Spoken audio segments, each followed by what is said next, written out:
Bonjour à tous, alors aujourd'hui on va parler de probabilité conditionnelle avec un sujet de mars 2019, un bac S de Nouvelle-Calédonie, exercice très classique. Une première question avec des probas conditionnelles et une deuxième question, on va calculer une espérance avec une variable aléatoire, bien évidemment.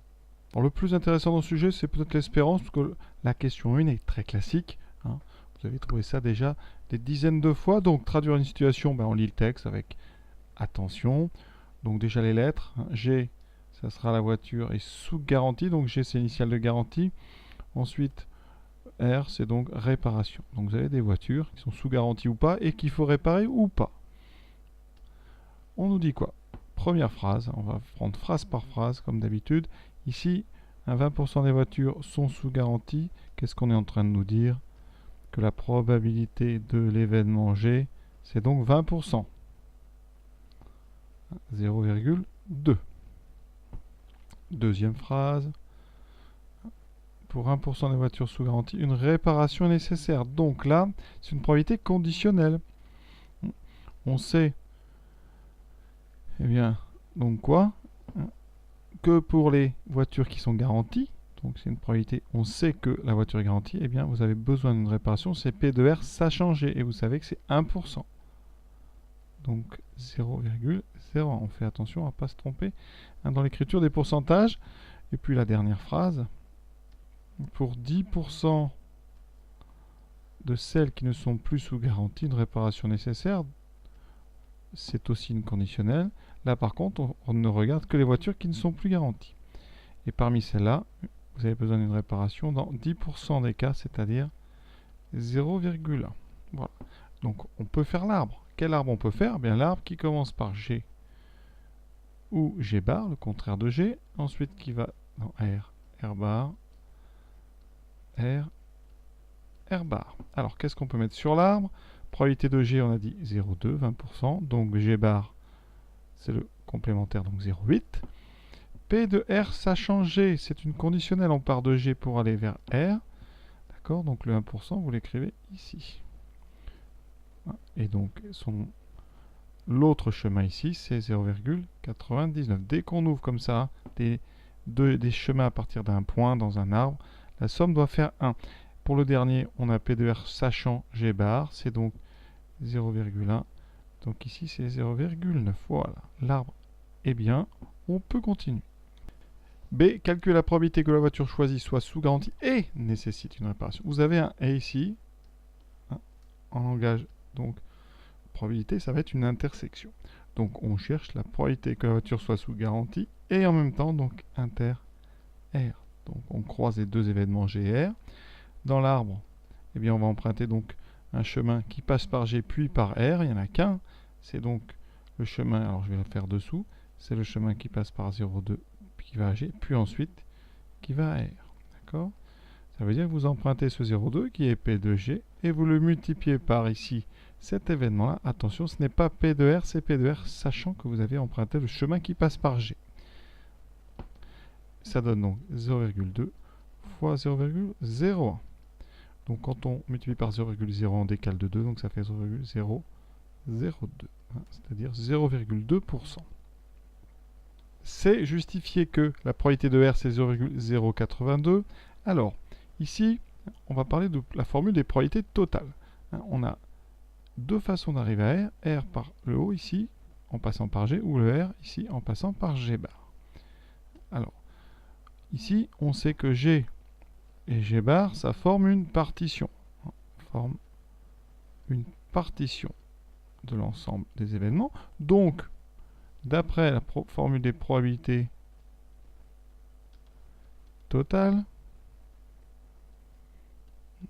la probabilité de R, elle peut être découpée en deux, c'est-à-dire les R qui viennent de G plus les R qui viennent de G bar. Parce que G bar, eh bien, ça forme une partition, c'est-à-dire que la réunion des deux fait l'ensemble de tous les événements et l'intersection est nulle. D'après l'arbre, on a déjà trouvé P de G inter R, ça faisait 0,002. Pour P de G bar inter R, on fait le même raisonnement qu'on a fait dans la question B. On emprunte donc un chemin qui passe par G bar puis par R. Ici, ça fera 0,8 fois 0,1. Ce qui fait 0,002 plus 0,08 qui fait 0,080. Et quand on ajoute, ça fait 0,082. Ça tombe bien. C'est ce qu'on voulait montrer. Là, on est bien, c'est tranquille. Question D. Il s'avère que la voiture nécessite une réparation. Quelle est la probabilité qu'elle soit sous garantie? Qu'est-ce qu'on vous demande ici? La probabilité qu'elle soit garantie, sachant qu'on ne regarde que les voitures qui nécessitent une réparation. Donc c'est P2G, sachant R. Et ça, d'après le cours, c'est donc la probabilité de l'intersection des deux, G inter R, ou R inter G, c'est la même chose. Et vous devez penser à diviser par P de R. Alors ça tombe bien, parce que P2G inter R et P de R, on vient les calculer. P2G inter R, c'est 0,002. On doit diviser par P de R qui vaut 0,082. Ce qui fait, en simplifiant, 2 sur 82, donc 1 sur 41. On vous demande ensuite d'arrondir à 10-3. Calculatrice. Voilà, j'ai trouvé donc 0,02439, etc. Donc arrondi à 10-3, ça fait 0,024, soit 2,4%. C'est-à-dire que parmi donc, les voitures qui nécessitent une réparation, uniquement 2,4% sont sous garantie. Deuxième question. Alors là, on nous dit quoi? Que la société fait appel à un garage pour entretenir son parc automobile. Voilà. Et les tarifs sont les suivants. Donc si la voiture est encore sous garantie, l'entretien est gratuit. Sinon, si la voiture n'est plus sous garantie, deux possibilités. Soit il y a une réparation en plus, et donc il faut rajouter 400, et sinon ça coûte 100. Et on vous dit, voilà, le parc automobile prévoit 250 000 € pour ces 2500 voitures. Est-ce que c'est assez? Donc on va regarder en moyenne combien coûte la réparation, l'entretien d'une voiture. Donc grand X, on vous le donne, on vous aide quand même. C'est donc le coût d'entretien. Entretien d'une voiture. Alors quels sont les coûts possibles? D'abord, premièrement, si la voiture est garantie, d'accord, ça veut dire, on a dit que le coût c'est gratuit, donc 0 €. Et la probabilité qu'elle soit garantie, P de G, on le sait, c'est 0,220%. Donc on va pouvoir commencer à faire ce qu'on appelle une loi de probabilité, le tableau qui résume. Donc grand X, 0 €. La probabilité, alors j'ai mis ici, grand X égale XI. La probabilité que grand X soit égal au nombre qui est au-dessus ici, donc c'est 0,2. Voilà.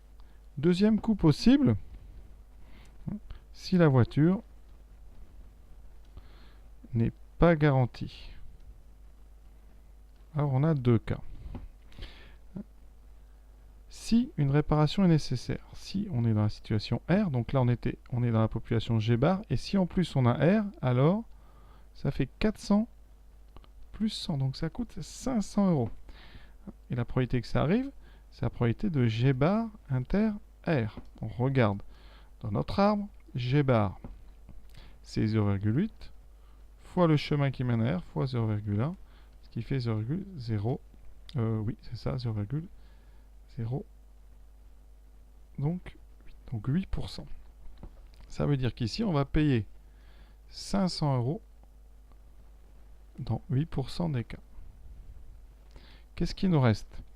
Eh bien, il nous reste des voitures non garanties, mais qu'on n'a pas besoin de réparer. Dans ce cas-là, on paye uniquement 100 € et la probabilité, c'est garantie, enfin non garantie, inter R bar. C'est-à-dire 0,8, donc fois 0,9 dans l'arbre, ça fait 0,72, ça tombe bien, c'est le complément. On aurait pu très bien ici faire 0,2 plus 0,08 et faire le complément à 1. Ça fait 72%. Et dans ces cas-là, on paye 100. Voilà. Ça, ce que j'ai fait, ce tableau, ça s'appelle donc la loi de probabilité de grand X. Donc un tableau qui donne toutes les valeurs possibles de X et des probabilités associées à chacune des valeurs de X. Donc on calcule maintenant l'espérance, c'est-à-dire la moyenne des dépenses. En faisant, eh bien, on fait à chaque fois X fois la probabilité de X et on fait la somme totale. Donc on fait 0 fois 0,2 plus 100 fois 0,72 plus 500 fois 0,08. Donc ça fait 0. 100 fois 0,72, ça fait 72. Plus 500 fois 0,08. Alors ce qu'on peut faire astucieusement, hein, ici, je double 500 et je divise 0,8 par 2. Vous voyez, ça fait en fait donc ici 1000 fois 0,054, on décale de 2, donc ça fait 4000, ça fait 40. Il reste donc 72 plus 40, ce qui fait 112. Donc en moyenne, une voiture coûtera 112 euros. On a combien de voitures? 2500, donc au total 2500 fois 112, qui me donne, vous voyez, 280 000. Donc on a besoin de 280 000 euros en moyenne pour réparer toutes les voitures. Problème, on n'a prévu que 250 000, donc eh bien, cette somme n'est pas raisonnable. Donc il faut prévoir plus d'argent. D'accord? Les 250 000 prévus ne suffisent pas, donc ça n'est pas raisonnable. Voilà, exercice terminé. Alors c'est la partie 1 de l'exercice. La partie B, c'est concerner des parties du programme différentes à la loi normale, qu'on voit en général un peu plus tard dans l'année, donc vers le mois d'avril, je suppose, et les intervalles de fluctuation, qu'on voit à la même période. Voilà, à très bientôt, j'espère que ça vous a plu.